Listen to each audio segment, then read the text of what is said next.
How's everyone doing tonight? I said, how is everyone doing tonight? Welcome to the Rice African Student Association's annual culture event, Africaye. I am Bilaye-Benibo. And I'm Twomagay. Now, we've had some amazing shows in the past, but tonight will definitely be the best one yet. Africaye means My Africa in Amharic, one of the many languages spoken in Ethiopia. And every year we explore just exactly what being African in Africa means to us. The theme of tonight's event is Nostalgia, a Journey from Home. Nostalgia means to reflect warmly on a time long gone, or to want something that you can never have again. For many Africans, this is an essential part of their existence. The African diaspora is immense and extensive. One can find Africans all over the world, from the taxicabs of Houston to the beaches of Australia. One can even find Africans in Russia wishing they were in Australia. But no matter where they are, and however long they've been there, Africa always follows them and stays in a special place in their heart. They dream of the injera their grandmother prepared that can soak up stew better than any sponge. And all my West Africans know of the smell of freshly fried plantain, with its crispy edges and its softened core. Okay. Anyways, parents pass on these dreams to their children, who often long for an Africa they may have never even seen. Even before I found out that I was Nigerian and what that meant and how that made me different from others in my class, I knew that we liked to party. Man, our parties would go on forever. This was a typical Saturday night for me. The program would say 7, we'd get there at 9, the host wouldn't be ready until 10, and we wouldn't sit down for dinner until 11 p.m. The program had the schedule of events. Times were never included on this. And the last thing on the schedule was always dance, dance, dance. I don't know why it was always dance, dance, dance. Because it can't just be one. Okay, let me explain. All right. So this is just regular dance. Okay. And this is dance things. Okay. Okay, very nice. It's only right that we open the show the way most of my Sunday mornings started growing up, with dance, dance, dance. Exactly, and on that note, we'd like to introduce our first act, performing a traditional West African dance that many of our parents and grandparents probably got down to back in their day. Enjoy.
Dancing,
baby, manele guy. Manele galaxy, baby, manele guy. Dancing, baby, dancing, dancing, baby, dancing,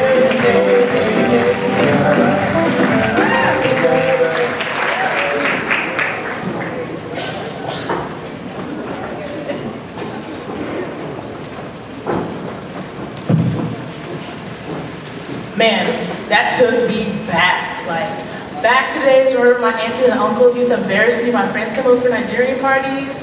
Yeah, I understand you completely.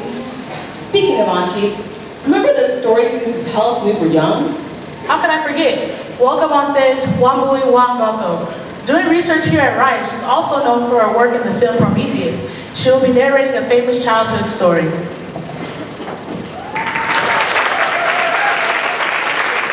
Thank you very much. I was waiting for this moment because it was my favorite moment when I was growing up.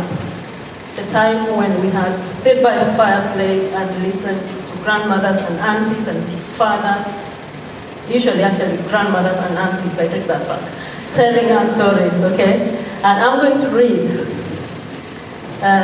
a story about the tortoise. You know the tortoise, the slowest animal, I think it's one of the slowest animals on the planet. We want to know why this animal has got cracked shell. So listen, and at the end you will know.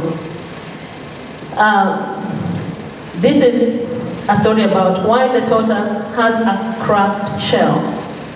A long time ago, when all the animals could still talk, there was a famine in the land. The famine was so bad that there was absolutely no food anywhere. Many of the animals were suffering and dying one by one. The tortoise would not go down without a fight. So, because he was the most cunning of all the animals, and he was determined to find some food, he made a plan. So one day the tortoise observed that the birds in the kingdom were not starving like everyone else. They looked fresh and their feathers were not drying up. He made it his business to find out what their secret was. Being as cunning and as clever as he was, he went to the birds to ask them what their secret was. Of course, they were reluctant to tell him. After assuring them that he could help them to get even more food if they told him their secret, the birds considered. They explained to him that the people of the sky were responsible for the meat on their bones. The tortoise promised to help them get even more food, and with his cunning mind, he developed a plan. He told the birds that if they helped him get to the sky, he would be their spokesperson. All the birds, and indeed all the animals of the kingdom, knew that tortoise was an amazing orator. So they agreed. After discussion, they had the hatched plan. Each bird would contribute a few feathers to tortoise until he had enough feathers to make wings that would allow him to fly. On the day that the birds and tortoise agreed to go to the sky, the tortoise put on his plumage and was finally able to fly. When they all got to the sky, they were given a grand welcome. As their spokesperson, Tortoise introduced himself and spoke on behalf of the birds. Since he had the most unique and colorful plumage, the sky people immediately thought that Tortoise was their chief. When they served the food to the guests, they served Tortoise first. As a result, the birds were not pleased with that. However, Tortoise had another trick up his sleeves. He told the birds that at grand occasions such as this, each animal would take up an alternative name. After the birds each chose a name, Tortoise chose the name All of Us. When the hosts brought more food to the guests, tortoise made a point of asking who the food was for. Well, the food is for all of you. The horse said with a smirk. Tortoise turned to the birds and stated that since the food was for all of you, I beg your pardon, not all of us, but all of you, and his chosen name was all of you, the food was for him alone. The poor birds watched hungrily as the tortoise ate everything. When it was time to go, the birds were so angry that they each took their feathers from the tortoise. He was now unable to fly back home. Sensing danger, tortoise begged the birds to send a message to his wife to bring out all the soft things from his house so that when he landed from the sky, he would be okay. All but one of them refused. The eagle, the angriest of all the birds, agreed to give the message to Tortoise's wife. So the eagle flew back to Tortoise's house and told his wife that Tortoise requested that she bring out all the hard things from the house. Of course, she began to do just that. She brought out the mortar, the plates, the hard tables, and everything that was hard that you can think of. Now, with his limited vision, the tortoise couldn't see what was being brought out, so he assumed that the eagle had given the right message to his wife. When Tortoise jumped from the sky, he got the surprise of his life. He landed on the hardest and the sharpest objects, and his shell broke into many pieces. With the help of his wife, he was able to pick them up and glue them back together. Unfortunately, his previous smooth shell was never smooth again. The process of putting the pieces together was less than perfect, and his shell became rough. And this is why the tortoise has a cracked shell.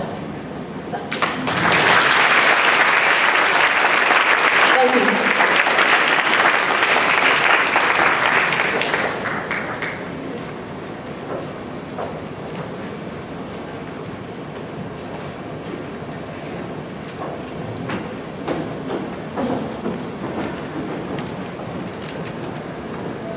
Man, I really believed those stories when I was young. I felt so deceived when I found out that they weren't even real. Who told you they were real? Anyways, the African culture has spread far and wide, even into mainstream American culture. In the 1990s, there was a singer named Brenda Fassie, who's considered to be the voice of South Africa. She was unlike any other woman of her time. She spoke out against the government and lived her life unapologetically. Though she is no longer with us, the next act involves a song that reflects her legacy and the very fabric of South African music.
Man, that song used to be playing at all the Nigerian parties. Like, I remember all the aunties and uncles, like, getting low, right? But then, like, they would get mad at me the next morning at church when I fell asleep. I mean, of course you fell asleep. You didn't get home till 4 in the morning.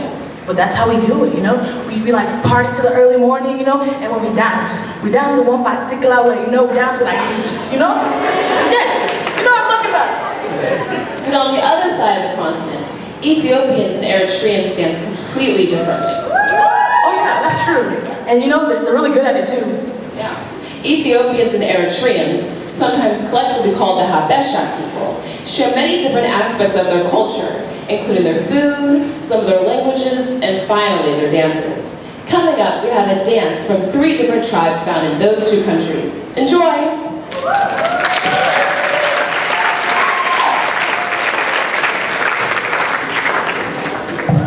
The Guragan people are an ethnic group in Ethiopia known for their hard work and skill as traders. Their most famous food, called kitfo, is well-spiced mincemeat served with a combination of spinach and cottage cheese that will make any mouth water. Guragan dancing is one of the most energetic dance styles in the country, and it's so infectious that everyone in the vicinity will want to join in.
The Tigrinya people are an ethnic group inhabiting the southern, central, and northern parts of Eritrea. Tigrinya is the most widely spoken language in Eritrea, and coffee is a very important ceremonial drink. When the beans are roasted to smoking, they are passed around the table where the smoke becomes a blessing on the diners. The Tigrinya people have a rich heritage of music and dance, using drums and stringed instruments. The dance mirrors the community-like culture and humble attitude of the Tigrinya people through movement in a circle and simply feeling the music through others.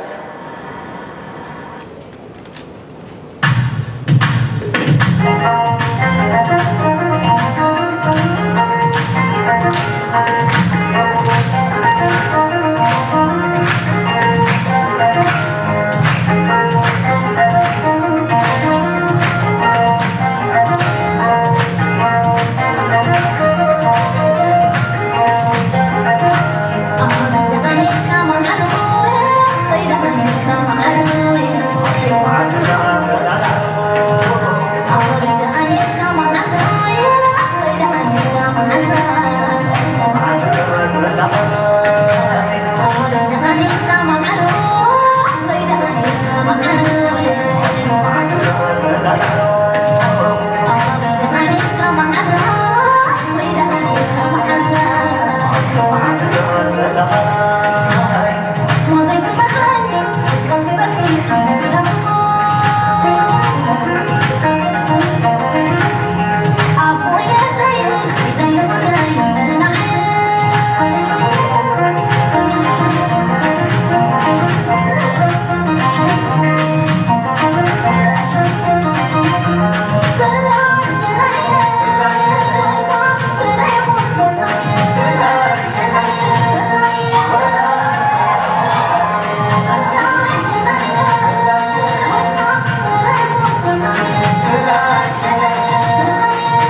people are an ethnic group inhabiting the central highlands of Ethiopia and speak Amharic as their main language.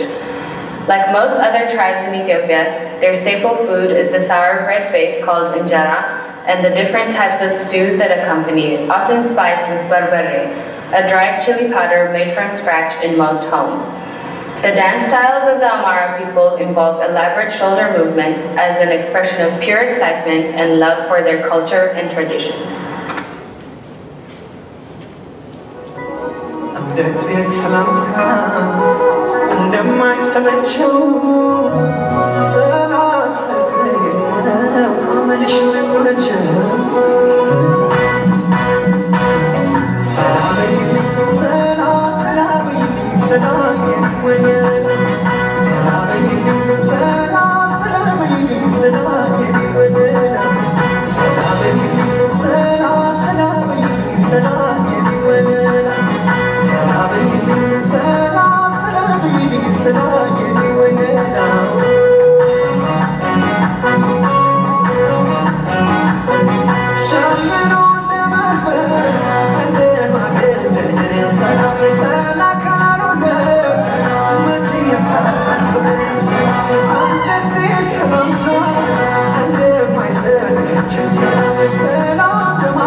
Killing my shots.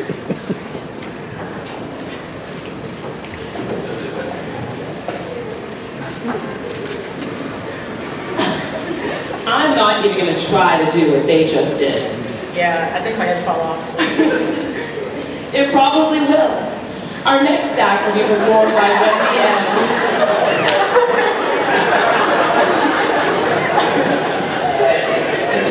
Our next act will be performed by Wendy M., a talented singer from Impande Africa Productions, and the daughter of the founder of the company. I guess talent just runs in their genes.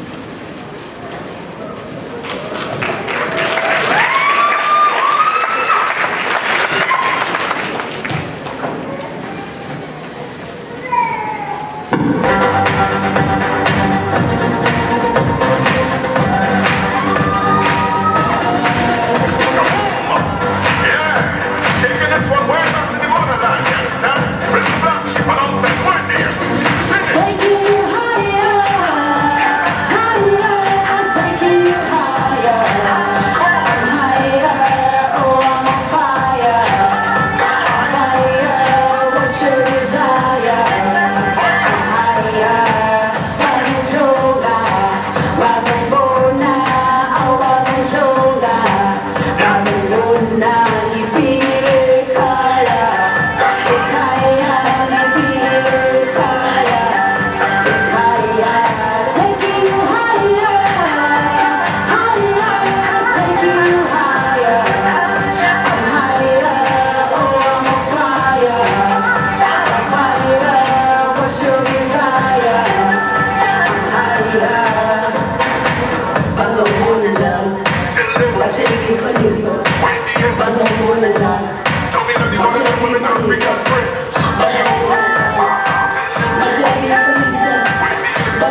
Talk about musical talent.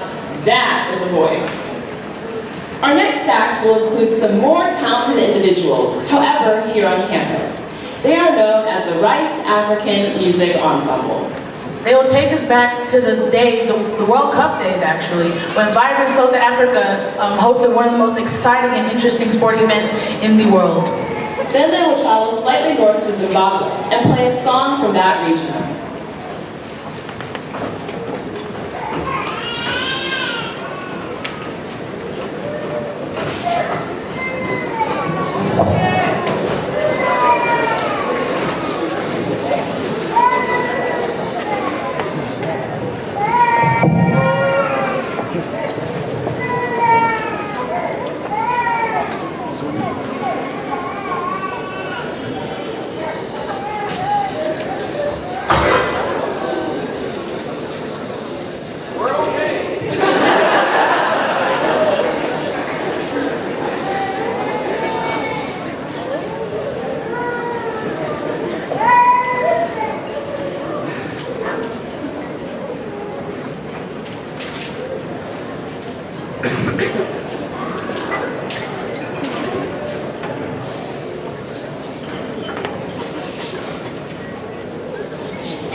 So much, Africaye. Are you guys having a good time?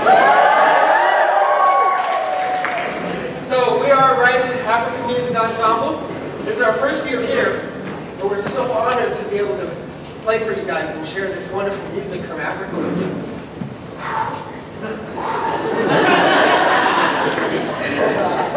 This next song we're going to play is called Bilaye-Benibo, which is a traditional song from Zimbabwe, and it loosely translates to, if everyone were here who said they'd be here, we'd be having an even better time.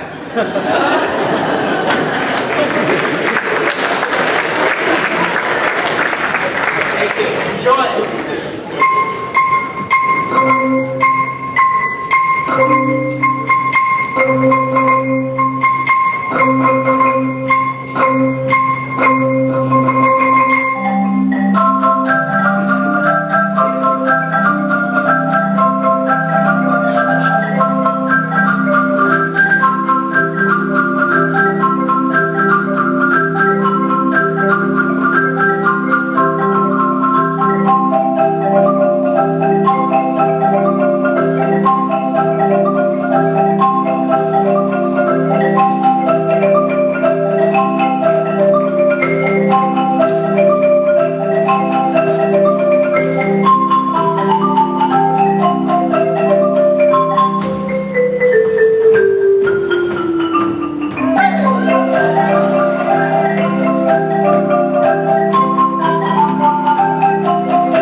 We will now pause for a brief 10-minute intermission. The founder and artistic director, Bilaye-Benibo, has worked really closely with Rasa and is one of the most encouraging and inspiring people. And I heard she's looking for more dancers. Girl, what am I doing here, so?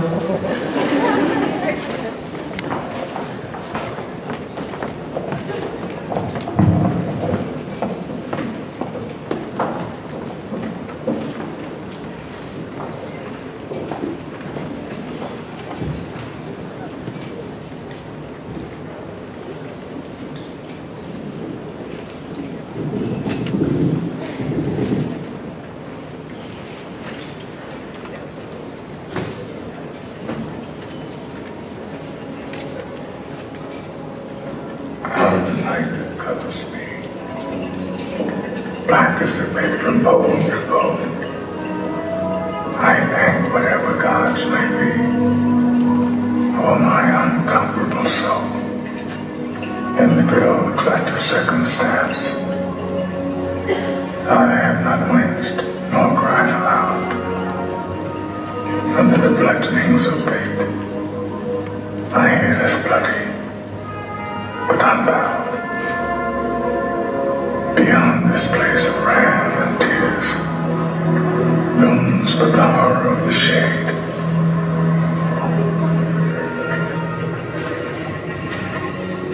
And yet, the menace of the years binds and shall find me unafraid. It matters not how straight the gate, how charged with punishment the scroll. I am the master of my fate. I am the captain of my soul.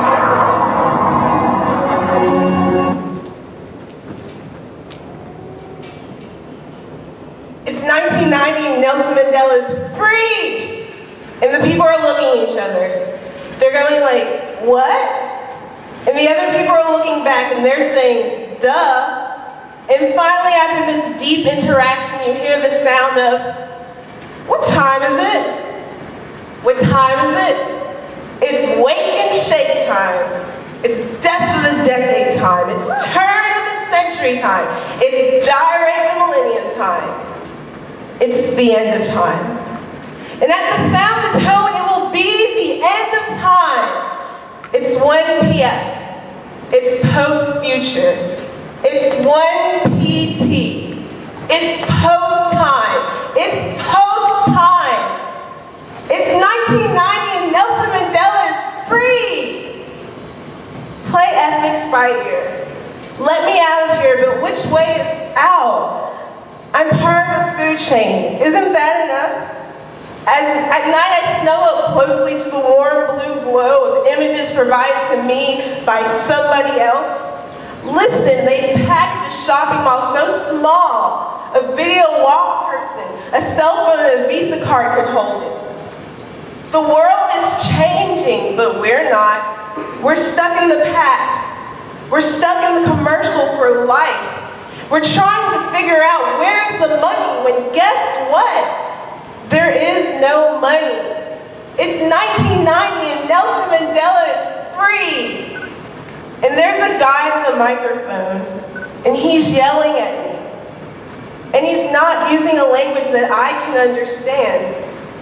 It all rhymes and starts with capital letters. It's all intense italics, underlined 3 times with bold-faced headlines, and all I can remember is the part about how it's 1990 and Nelson Mandela is free.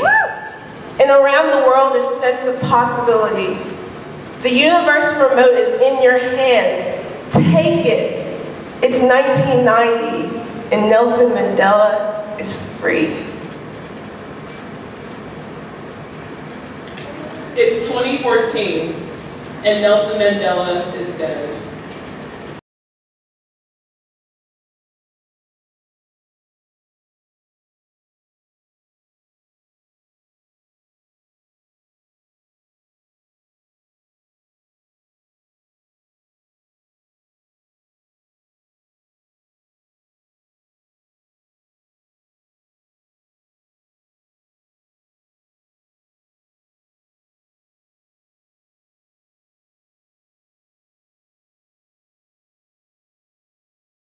leaves on the latest, newest, smartest, fastest phone, leaves on the latest, newest, sexiest, hottest club. Our protests are in queues. Our leaders are in towers of marble, ivory, and silicon. But I don't even have a tower. I pay rent with utilities not included and sneak food from Cerberus. What the hell do they know about me? It's 2014 and Nelson Mandela is dead. My grandfather told me Madiba was 95 when he died. At 95, my grandfather said, he was older than every government in Africa, save two. Crickets. Liberia and Ethiopia. Crickets. Don't you know your history? I respond with the cry of every child with two fatherlands. Every child who is raised to speak in one language, but think with another. Every child with two cultures, two minds, who understands neither. History? Which one? My teacher taught me of the Boston Massacre in preschool. I learned about Soweto from a Snapple lid. It's 2014 and Nelson Mandela is dead. Or has been dead. I'm not good with dates. I can barely keep up with my own birthday. I have this tongue of a Scorpio with the flair of a Gemini. Facebook tells me when I was born and will probably tell me when I die. So no, I cannot turn off my phone. I can't miss the notification. If I do, I live forever. I don't want to live forever. I want to live until I'm 95.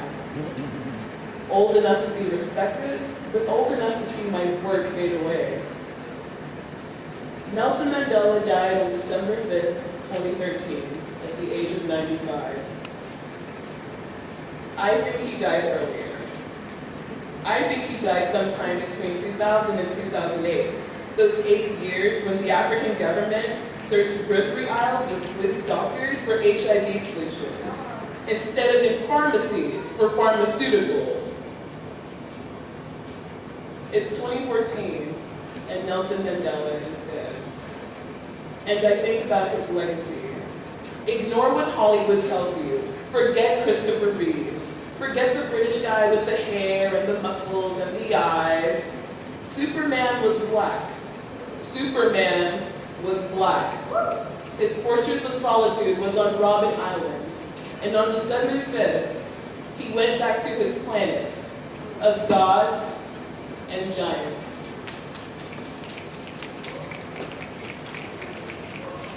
Because Nelson Mandela is gone, the rest of Africa must wake up. Because Nelson Mandela is gone, there's no more time for complacency, nor room for laziness. Because Nelson Mandela is gone, there can no longer be violence. Because Nelson Mandela is gone, we must all say his name. Madiba, Rolihlahla, Mandela, over and over and over so that no African child grows up without hearing them. Because Nelson Mandela is looking down upon us through the stars, we must stand up straight and make him proud. Because he can no longer say these words, we must shout for him. Amandla! Oetu! Amandla! Oetu! Amandla! Oetu! The power belongs to us.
camera's still running. Okay, so at the end, you can just turn it off. I guess you're going to get the film and download it or whatever. We'll do it from here. I might come back, but I got to help them.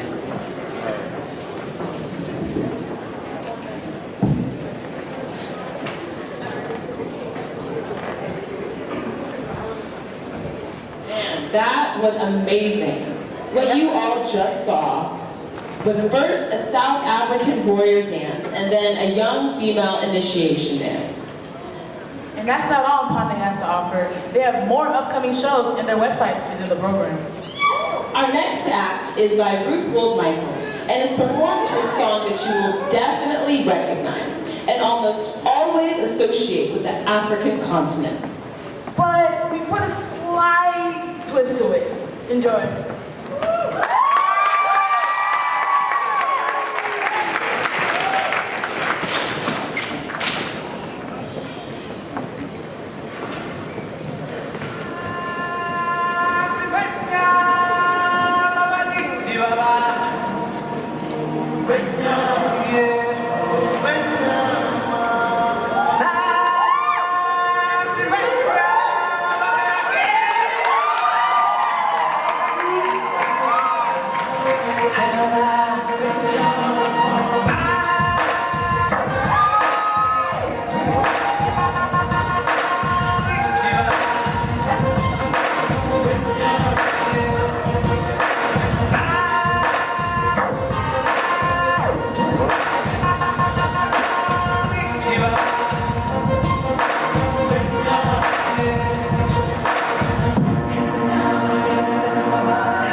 was amazing. Like, you're definitely got to teach that backstage, so be ready, okay? All right, we're good. Yeah, and I will be joining as well.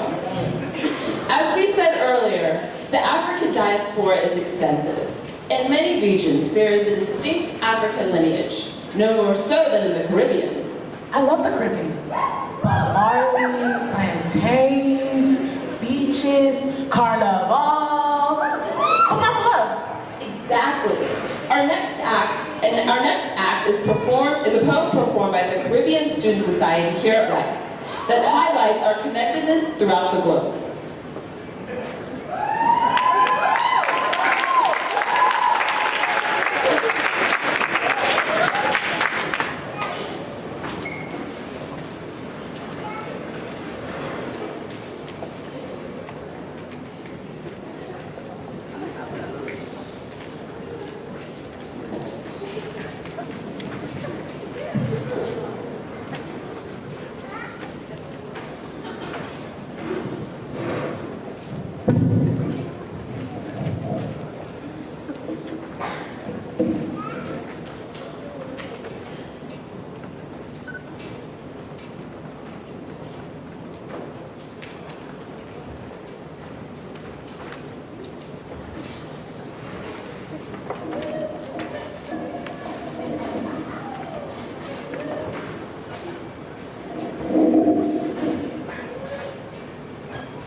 Distant Relatives by Paul Russell.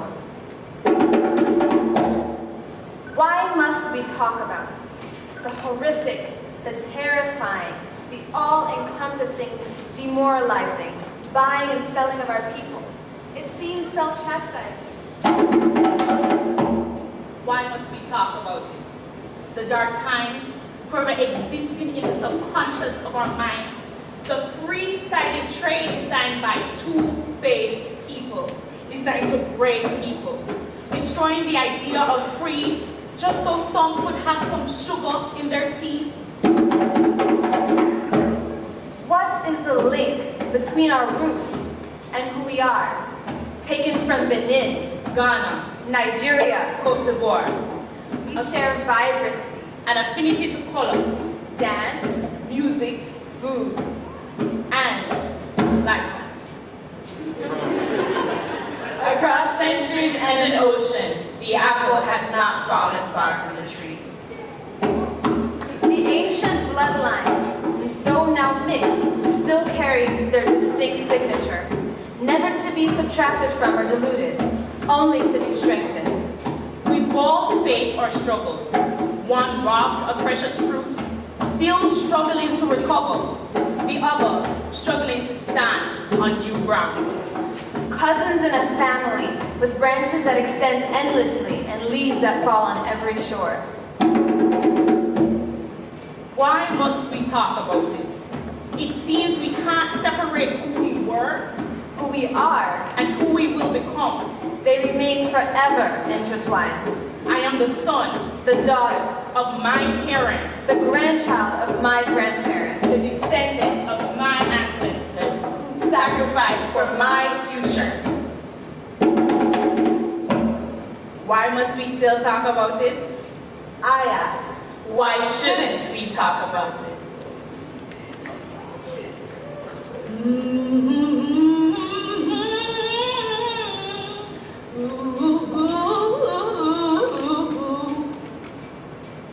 Oh, pirates, yes, they rob I, stole life from the merchant ship.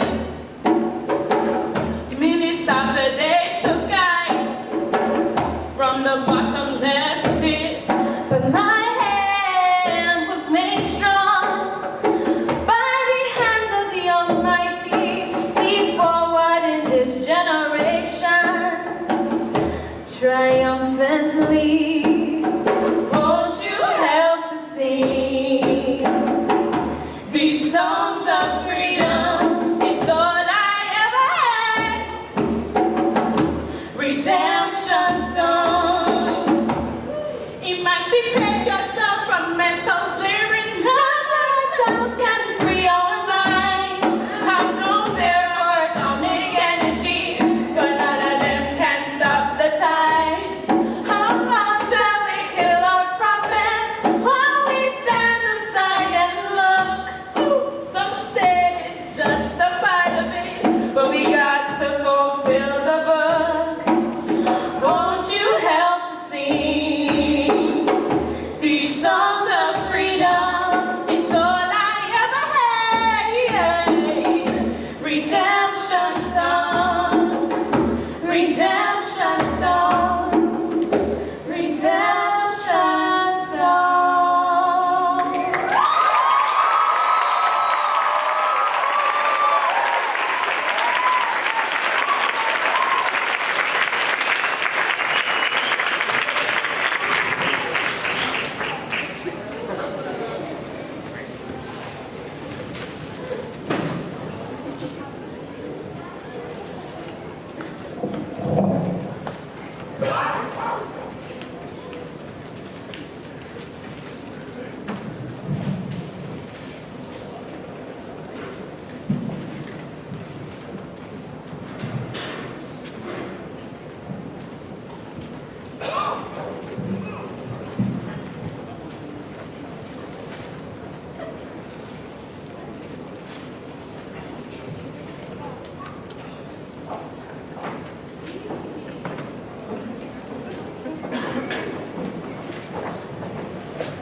Loved it. Let's give these ladies another round of applause.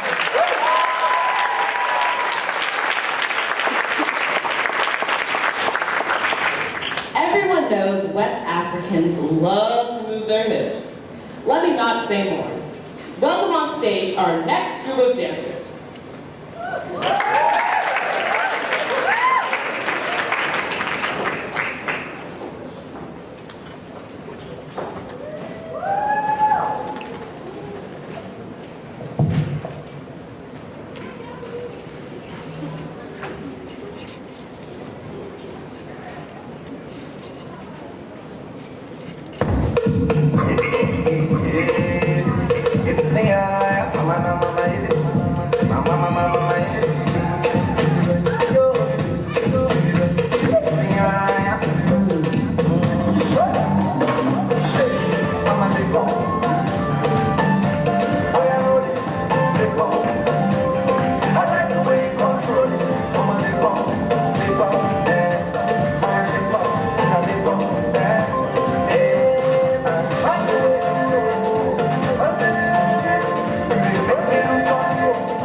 The way you moving your body from left and right, you somebody. In a level, you gotta make them look at you. Everybody just feeling you, mama, just feeling you. Baby, mama, and then you go like to the banana, chop the banana, oh, mama, chop the banana.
Different aspects of Africa that induce nostalgia, but we have yet to mention the most important part.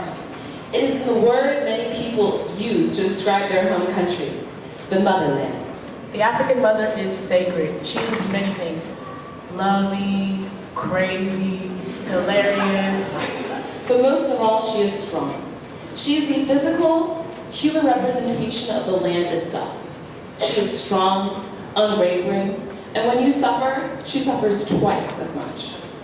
You can't say nostalgia without mentioning the mothers. We all miss our mothers, whether it be their presence or simply the unique relationship all small children have with their mothers. Man, I miss those times when I was young and my mom would find me sleeping on the couch and she'd come and pick me up and take me to my own bed. But now it's, aha! You're sleeping with my house looking like this? So you finish your homework now? That means you have time to clean. Mothers are something else. Welcome on stage Lisa Sampson, singing a tribute to our mothers.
And on that beautiful note, we mark the end of Africaye 2014. You've seen our culture and what exactly we miss from the beautiful continent we have the privilege of calling our home. Before we leave, we have to acknowledge a few people that were monumental in making this show a possibility. The show would be nothing without the help of our sponsors.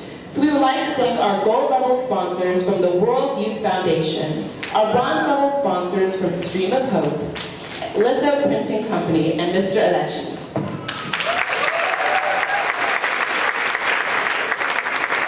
We would also like to thank the Rice University Student Activities Office and the Office of Multicultural Affairs. Last but not least, let's thank the people who fed you tonight. Woo!